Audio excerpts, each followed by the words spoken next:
Good evening and welcome to the Streakers Weekly Sports Rundown. I'm kind of your host one, or I'm speaker one. I don't want. I've got Craig Weissenfels. You're speaker I'll number be two. sleepy too.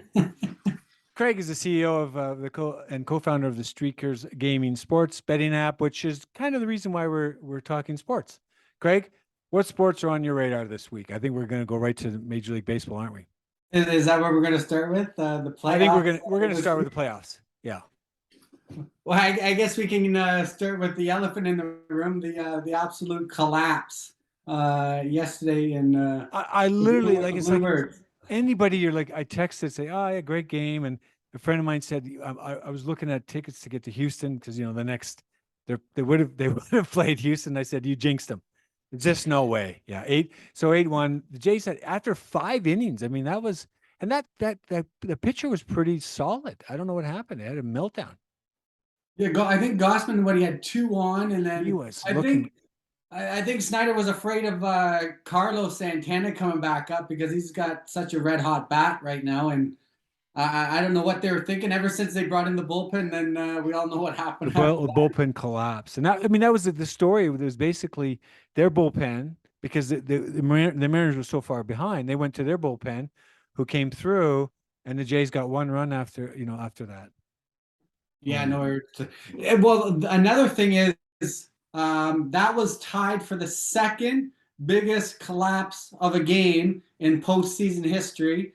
The last one was in 1929 World Series Game 4. I think it was an eight run difference between the Philadelphia Athletics came back and beat the Cubbies 10-8. That's a long time. Like that's this a long was time. the second that was 1929, and yesterday they were tied with I think what was it 2008 I think was the last time. Red Sox Rays was the last time. I think the Red Sox were down 7 runs against the Rays, but this was tied for the second. But it's a lot. But that's a lot. Like they chipped away, right? Like that is a tribute to the bullpen to chip away like that because you got to hold the other team down, and you yourself come and they hit the bats and they attacked Toronto. I didn't realize they pulled. Is it Goshman? What was his name? Gosman, yeah. Gosman. I think it was the 5th or the 6th that they pulled. I think it was the 6th that they pulled them. But let's not forget, like Seattle was a buyer at the trade deadline. They went and got that Castillo pitcher, which pitched game 1,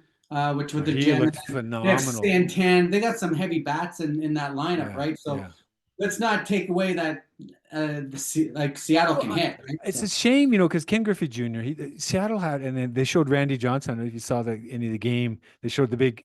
What was his name? The nickname was the Randy Johnson.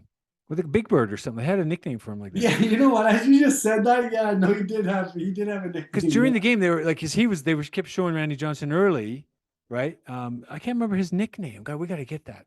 But we got to definitely get that because I do remember he did have a nickname. Because back in the day they were kind of that always a bridesmaid, never. I'd like to see personally. I would like to see Seattle get to the show because they've never been or they've. Well, it was over 20 years since they've made the playoffs. I believe. I think it was over 20, in between 20, 23, 25 I mean, years. they're close. I mean, I'm in Calgary, so they're pretty close. I mean, your affiliates you probably like Detroit or, teams down in the South.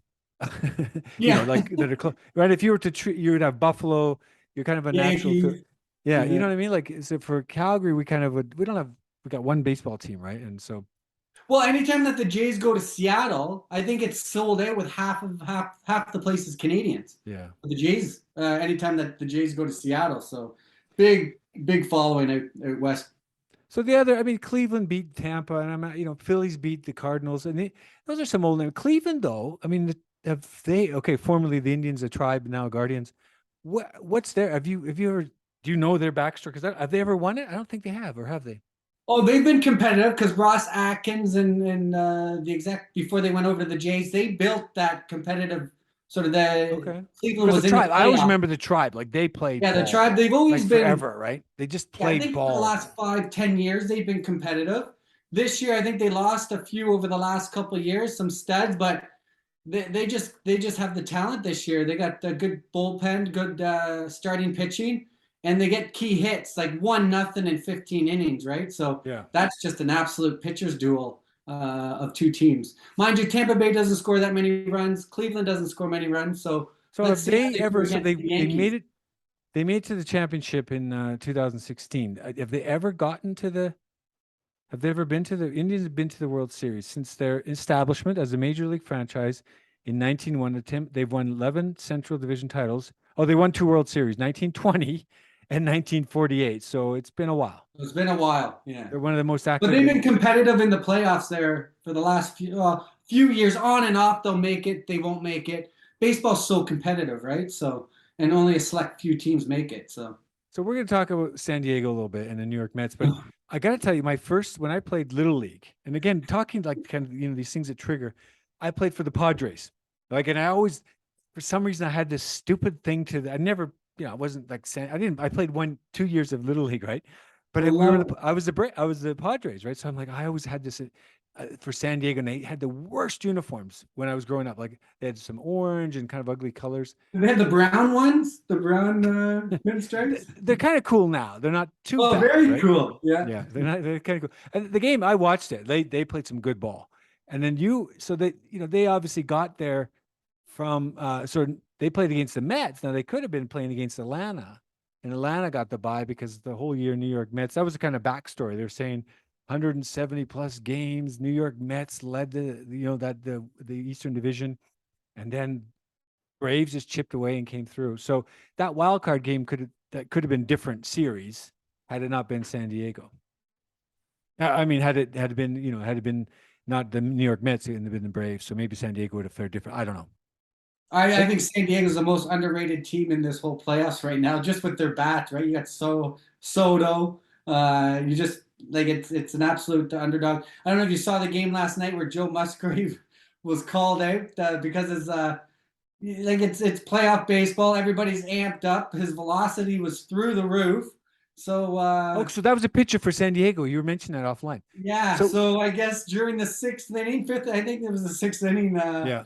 Buck Showalter calls out the umpire and says that he had some sticky stuff on his ear. So you could see all the umpires going out to the mound, checking him, check his arms, checked his ears and everything. So he finished off the inning. I think he struck out two guys. I know he struck out the last guy, but I believe he struck out two guys. And then basically But were you the watching the footage? Was he doing something to his ear? Was he going to his ear?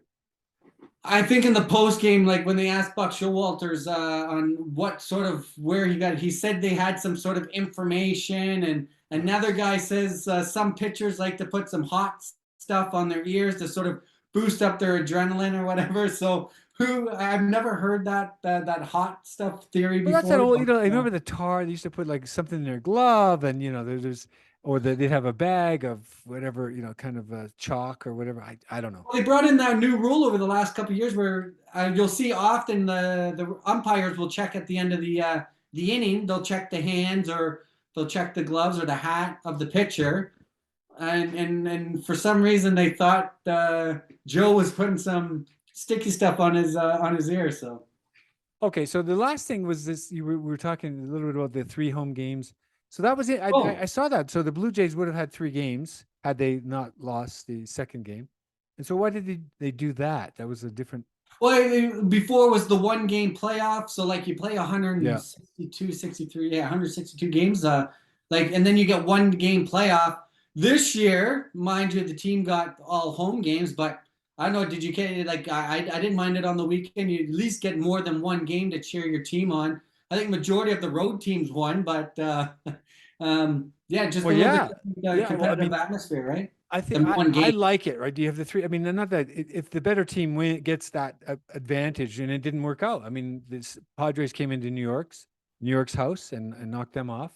And I don't know if was it in Tampa or was it in Cleveland? Oh, Cleveland, yeah, it was in Cleveland. Okay, but then you got the Mariners coming into Toronto and silencing the sold out crowd. Yeah. And then, Philadelphia, the Cardinals had a 2-0 lead there Friday, and they lost that game 6-2 in the bottom of the ninth. And then they got beat the second game. So the Phillies were a visiting team. So I like the non-travel thing, but I remember they did that in basketball for a few years ago where they did the first 2 games and then 3, and then the last 2 of the other. 2, yeah. Yeah. So you got 3 in a row at one house. So if you split on the way and you came back, you could win 4 series 4-1. I don't know if they still do that. I mean, that travel thing, it reduces the travel, I guess, for the teams. And Yes, I think some do. I haven't. Basketball would more likely do that than any other sport, I believe. But I don't really like that format, to be honest. You I get don't two really, at home, and then you're on the road for three, and then you got to come home for two. I don't really like Like that. you get your two, you get your two, and then you get your one, and one if you need seven. So Well, if you go on a good streak, like the if streak you of go to gaming good that, sleep, that could work. But all right, so one last thing on baseball. There was something about the pitcher of the, or someone from the LA Dodgers. You mentioned this story you wanted to oh, share. Mookie Betts bowled a 300. So I he's think like it a professional was. bowler. Yeah, 10-pin bowler. He's got the form. He's got the hanging hook out to the right gutter, and it swings right back in the Okay, into we're the gonna pocket. need to cover some bowl. So We're gonna need to cover some bowling now that you brought it up. You've basically called out the bowlers. We're gonna bring bowling up into the, somehow, and maybe you'll bring it as a the game. PBA, the The PBA, PBA, the Pro Bowlers Association. I got it. Where does the sport gone to? Where's our sports update gone to when we got to talk about bowling? All right. the bowlers. Yeah, exactly. But let's move over to women's rugby. I Oh, was happy to see. You know, I'm just gonna, because I saw the mind you, Canada. you got the late night coffee going on Friday night. Like they've been 11 o'clock, It was 12 fun o'clock. though, because it was Italy was playing. Italy, the game came on. The Italy game came. The U.S. and Italy. It was a really enjoy. There was one of these backers, one of the backers, one of the midfielders from Italy. She's just a powerhouse. She just flew in, smacked the ball out of the Americans, and then when she got the ball, I wish I knew her name, and she literally just bowled through 2 or 3 people. Italy, really, the women, they think they won 22-10. They beat the American team. So that was That's quite a shock because I think the Americans are a top 5 team ranked. I didn't Uh, know. and Very competitive. I was like pretty good. I didn't watch the English team. They beat Fiji 84-19. That's the game I watched. It was 24-14. Yeah, I think England was favored by 55 and a half at the beginning of the game. So I'm like, insane. okay, this game's good. Fiji's holding it in, but Yeah. they scored 60 points in the second half. It was just like every time you're watching the TV, it was like, yeah, Oh no, score, and the same. score. Was it South Africa or who was leading the Aussies? Or there was one of those two games, and it just ended up being whitewashed the other way. It was either Aussies or South Africa. I can't remember. I think I texted you on that one. But so Canada won. That was Canada won. The I didn't Canada watch the won. game. Did you watch the full game? A little bit of the Canadian game. I watched more of the England game than the Canadian Yeah. game. So it'll be interesting to see. I think they play Italy this week, Friday at 9:40, no 7:45 our time here and Eastern Standard Time. So Yeah. I think playing Italy, but we'll see how the Canadians do. They lost to England back in 2014. So I think what the writers were talking about What is was can they Canada get ranked? back there? What was Canada ranked in this going into this tournament? From what I was reading, I think they're third behind England and New Zealand. Okay, so it's going to be pretty competitive, and for me, the Canada story. So I was living in Dubai, and there was Canada made the World Cup rugby. I think it was 2011, 10. I can't remember what year it was. So they're playing France, and all my French. I have one French friend, Thierry. He invites me over, and I was basically ambushed. All of them were French fans, right? So they were kind of, humming because I was the token Canadian, right? And France, they held their own. Canadians held their own until late, sort of in the second half. And one of the French, what they did was just literally, they just mucked it or pushed right from the 20-yard line or 18-yard line all the way through. They just pushed the Canadians over and into a try like that, right in the middle, right? And I just remember that it was not embarrassing because the Canadians held firm, right? But we're known for hockey and mostly, and then so when But that the program has grown like from that time to where it is now. Like it's leaps and bounds. It's like the Canadian national soccer program. yeah, It is nowhere near that it was. I don't know, 86, that 10, 1986 when 20 they years played, ago, it right? Like was a going long into time this ago. World Cup, like Canada's, they're talking about them. So So we're gonna be watching that. We got a month to go for that. So. let's not get ahead of ourselves, right? Well, let's move on to NCAA. I think you want to talk about the Texas A&M and Alabama game. Yeah, I don't know where the odds makers were on this. I think you texted me going, I don't know about this game. It's 24-point spread for Alabama. I'm like, don't worry, Jimbo will have they'll have the kids ready to go. They entertained us 24-20. Nick was missing his starting quarterback Bryce Young because of his shoulder, but their rookie quarterback, what was his name? Milroy. Yeah. He's a big kid. He can run too, right? So it'll be interesting to see what he does once Bryce moves on. But they entertained us Saturday night and 24-20. However, Georgia's now taken over the first ranked team in the poll. So Alabama's now back down to 2. I think Georgia won what 50 or no 42-10 or something like that. Yeah, 52 they rocked somebody. over Auburn. So Okay. But I mean, hey, as you and I, we talked a few episodes back, and there was that big, that big barb about, I think Nick Saban. He talked about the Texas A&M and the recruiting, and so that caused a big storm back in May or June, and Texas A&M won the game last year. This time, they won that game. yeah, Okay. yes. So I mean, I didn't look at their stats and who, but that you're right, 24 points favorite. They only won by 4. So if anybody picked the odd, I tell you, against the spread is really hard. It is really hard unless you understand the dynamics and if it's going to be close or that would have been a scary game to bet on. Oh no, well, yeah, they have those odds posted the next day. Like the collegiate odds are already posted for next week with the spread. But anyway, it was what we anticipated, and Nick pulled it out, and Yeah. it was a good game. The other disappointing game we were ready for was the Red River Showdown. Yeah, what is that? Turned out to be a Red River Shutout. It's Oklahoma versus Texas. Okay. And Texas absolutely destroyed Oklahoma. So so they call that the Red River Showdown? Why is that? They call it the Red River Showdown. No, why? Do you know why? Or And just the rivalry of both schools. Like you got 2 of the epic teams, and it's just every year it's a rivalry, right? So because the Sooners have the red, they're the red, but I thought Texas Longhorns were the orange, kind of. I've already got nailed on the geographics of U.S., so I'll have to see if there's anybody. If you ever meet someone who comes from, if you ever meet anyone who comes from Texas, they always do this kind of thing like this. It's like an alma mater. You've got you're a doctrine to do the horns. I don't know. It's just Anyway. Longhorns. The last one I wanted to say was the Maryland. So, Maryland Terrapins, they lost to Purdue over the weekend on Saturday, and they're not ranked. But the only reason I brought it up is because I was just it caught my attention. Tagovailoa, how do you pronounce Tua from Miami? Yeah, I only typically call him Tua. So Tua, okay. So Tagovailoa, and I saw the name. Something highlighted that to Taulia. His brother is Taulia, so he's Tua, and his brother's Taulia, but he's the quarterback for Maryland Terrapins. He's in his 3rd year, he's a junior, and so I just that's pretty cool.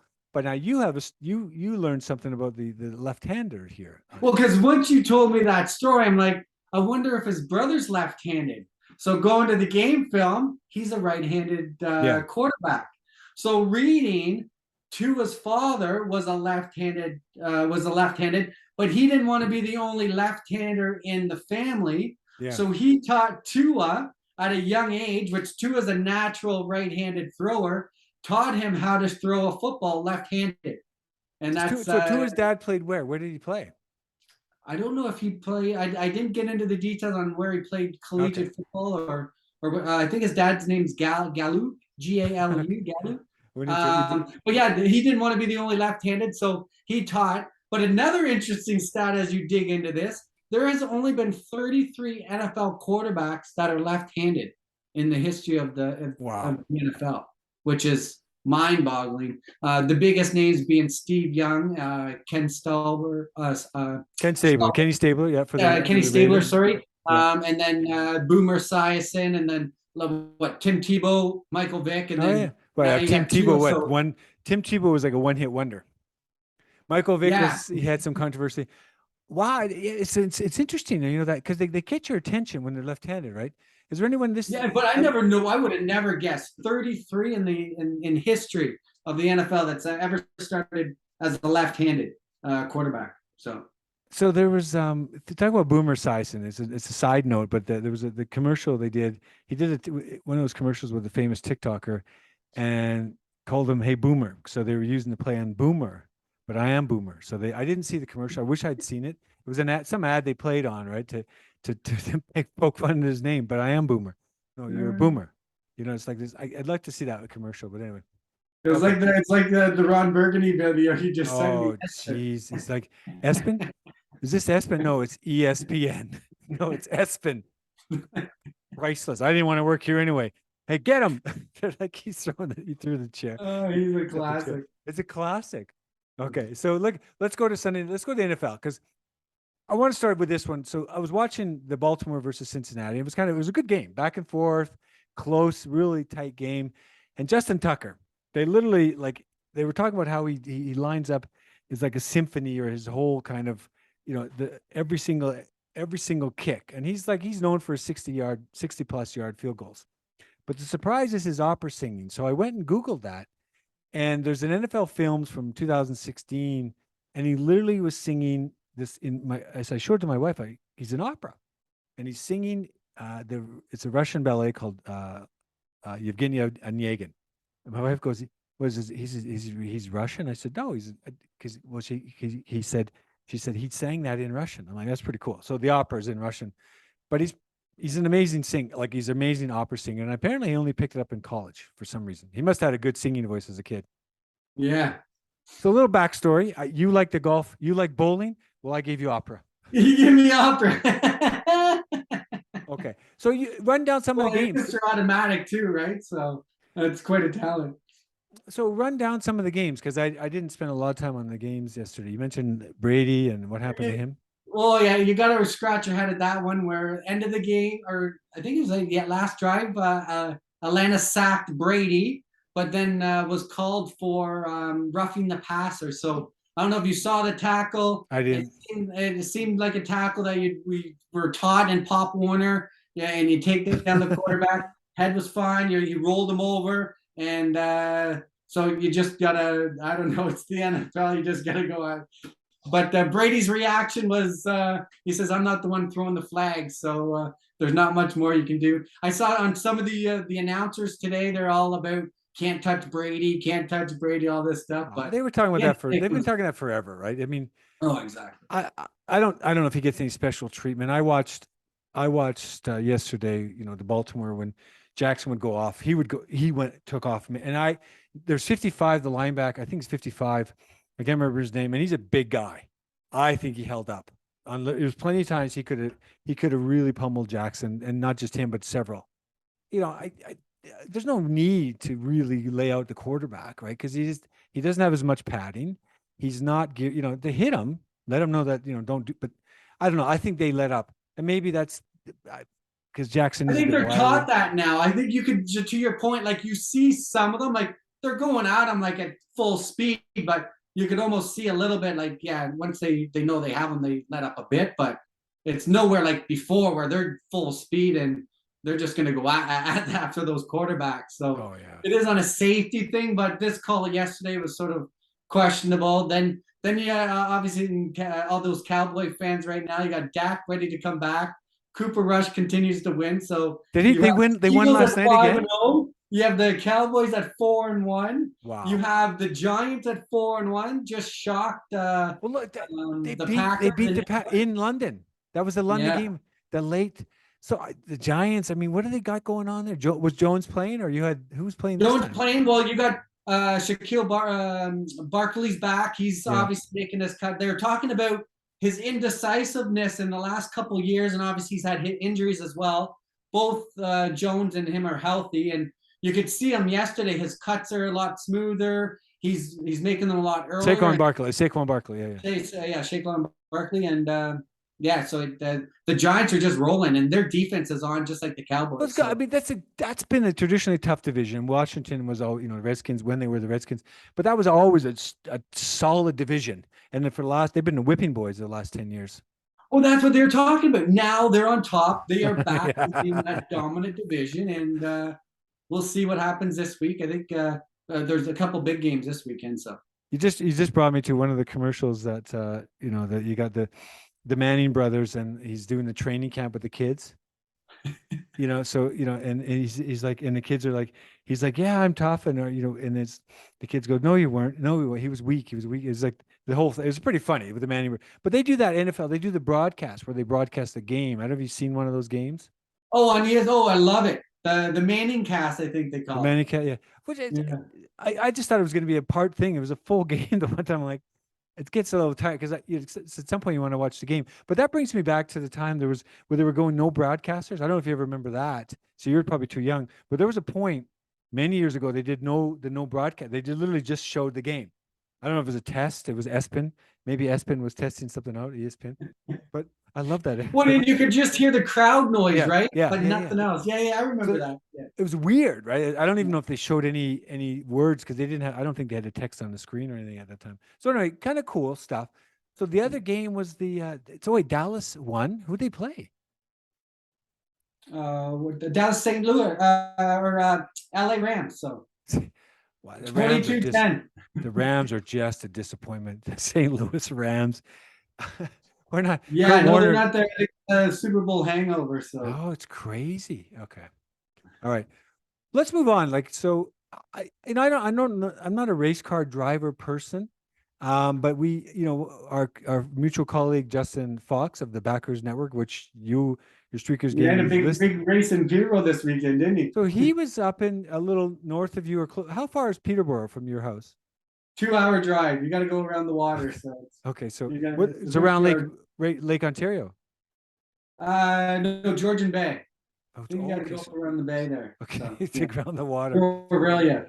Okay. So Justin was at the Peterborough Speedway, and I had to Google this one. So the Lucas Oil Autumn Colors Classic. That's a mouthful.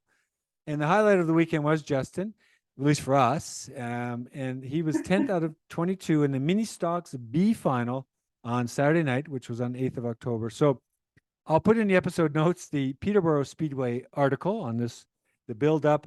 I think Justin was showing us I don't think that's Hopefully gone you're into. able to show the end of his car or something, that 15-second video he shared with us. Well, it's pretty banged up, and I don't want to embarrass him here for the. I didn't tee it up. I should have teed it up, but I'll put the. I should put that somewhere in the highlights. But talking about racing, so Formula One, the Japanese Grand Prix took place also on Saturday, and it was wet. Like I'm like, this is not you can't race in this, and sure enough, they didn't because it was basically the back spray. If you ever, the back spray, they don't have windshield wipers, right? They don't.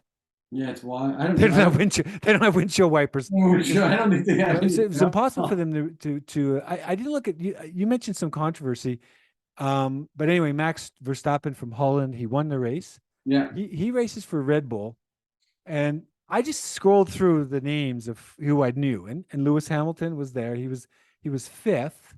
He races for Mercedes, and you mentioned there was some controversy in that race. Well, I believe just in that race to make him win the overall championships, some default time trials. But I also read that there's some sort of controversy now on the Red Bull team overspending on team expenses or whatever. So now that's sort of a fresh story that's starting to. I guess we'll learn a little bit more about. I didn't know they had a specific budget, but I guess we'll learn a little bit more over the week on how this story unravels. Well, I mean, it's $1 billion industry, right? I mean, Bernie Eccleston, he had some controversy as well. The founder of Formula One. I don't know if we'll have to Google that one. I'll send you. We'll have to get into the. No, we'll have to get. I don't know what. I didn't know that they had limits and just like you said, like there's millions of dollars that go into this sport They yearly. probably have a cap. I mean, if like a salary cap or a spending cap, because I mean, some of those. I mean, think of some of the boat races. I remember the controversy on some of those. I think Microsoft or was it Larry Ellison from they were the team. They were putting so much technology into the boats, the racing, but they just went. It got crazy. So maybe that's it with some of these race cars. I don't know.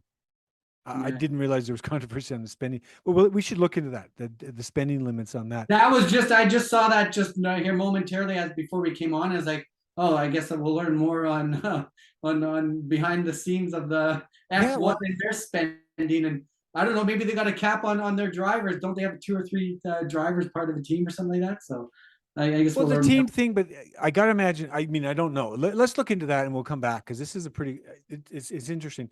As I said, I was scrolling down to see if I knew a couple other names, but the 18th place, which I think is the last, and there's a DNQ and there's a DNF. The next ones was a fellow by the name of Mick Schumacher. Now, and I'm like, oh, I wonder if this is the son of Michael Schumacher, and sure enough, So as a side note, I Googled further what's happened to Michael Schumacher after his ski injury. And if you're not familiar with that story, December 2013, he had a helmet. He was skiing with a helmet with his family, and he hit a rock, and he was in a coma. He was literally in a coma for a year. Yeah, long And, time. and so apparently they woke him they woke him up. Probably the woke, the woke movement. It was the same time, but no, literally they woke him up. The doctors removed him from his coma, but he's still in a wheelchair. So I guess he's had permanent paralysis, and he turned 52. This is my Google search. Turned 52 this January. So hats off. I mean, what an incredible story. And I just literally his son is now racing, which is kind of cool. Yeah, no, very cool. That is a cool story. Okay, so I put on the YouTube highlights for that race, and I'm also going to put in the episode notes so you can actually see that. It's pretty. Oh, the last thing I wanted to say about this, if you go to the Formula One YouTube channel, they've got 8.3 million subscribers, so they have a following. Oh yeah. And the 7-minute highlight just for that race, 5.2 million views. I mean, so people are hungry for that kind of whatever it is. Like I don't sit around waiting for the racing car news. It's made. I just found out this week that I'll be going down to Miami in 2 weeks, and I believe their F1 course is a street course in Miami, and we'll be on, I don't know, turn 3, 4, 5 or whatever in a couple weeks. So maybe I'll do some video and bring it back to the show. Oh, that you got to have. We'll that. be down there in a couple weeks in Miami, so that footage will be golden. And you just brought me to so. I was in Abu Dhabi way back when to F1, and I don't remember anything of the race because it was one of those brunch things. You come there, we were right on the corner. It was like it was a 90 degrees in Abu Dhabi Speedway, and it was literally 90 degrees, so that all the cars stopped. But of course, we were already drunk by I don't know 1 o'clock. We'd come there early in the morning, and cigars, and it was like literally we left by about 5 or 6. We were just plastered. There was after parties, but we were heading back to Dubai. So, but I wasn't much into it's too bad. Like the footage could have been amazing back then.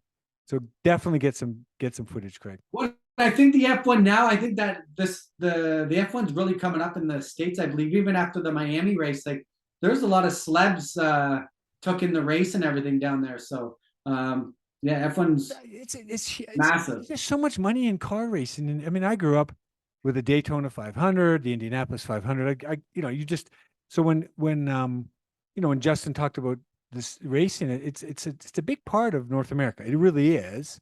But F1, I guess not. F1's more of a European thing. Is that traditional? I think so. I think they've over the years we're seeing more and more in North America where they're having the races, but I believe it's always been that. But everybody follows the F1. That's sort of a clearly. If you go to the YouTube, right? I was shocked. I mean, not shocked, but they're not quite the level of some of the TikTokers, but that's quite a following. That's a cult following. But didn't Toronto had the Grand Prix a couple of years back, and so did Montreal. I think they've had it. Vancouver's had it. Oh, Montreal does. Yes, Montreal. I believe it came back. Did it come back after COVID yet? But Montreal was always the F1 weekend in Montreal was always massive. Okay. Always. So looking forward to your trip to Miami. There's many reasons you're gonna need to look up Tua, invite him to the podcast, Yes. so we can get a lefty on it. We can get a lefty on the podcast, right? Yeah. So send your head left.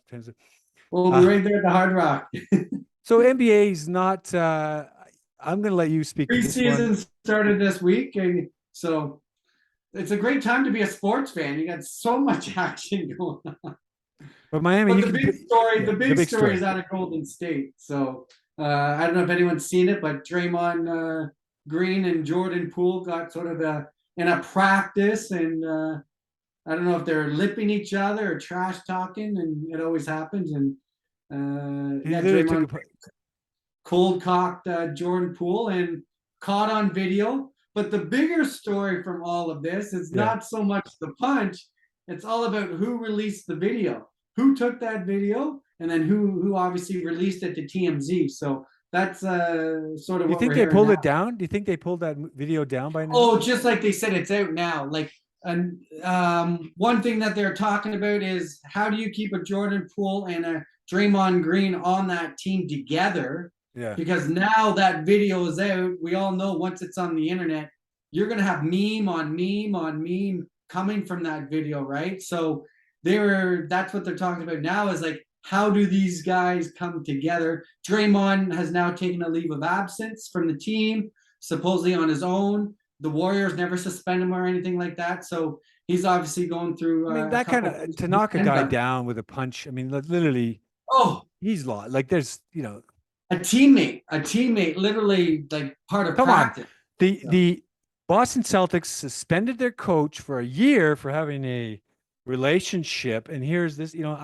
I'm sorry. He should be suspended. Like, literally, come on. This is, talk about sports and this team play, fair play, and all this. What are you portraying to kids, the street kids? Playing basketball, playing hoops. I'm sorry. It's fight. This isn't the UFC. We have a segment we can cover the UFC. You know what I mean? He should go talk to he should go talk to Dana White and get on the Contender Series, right? Well, it's Draymond, right? He's a world champion, multiple world champion. We all know him as a leader. We all know him as the intense sort of that captaincy of like he's going to lock down on your defense, right? I don't believe there's another defensive player of his caliber. Come on, Rodman was always that kind of controversial. Dennis Rodman or whatever. I mean, come on. Oh, absolutely. But he can play. Now you see this, it's sort of like, yeah, who knows?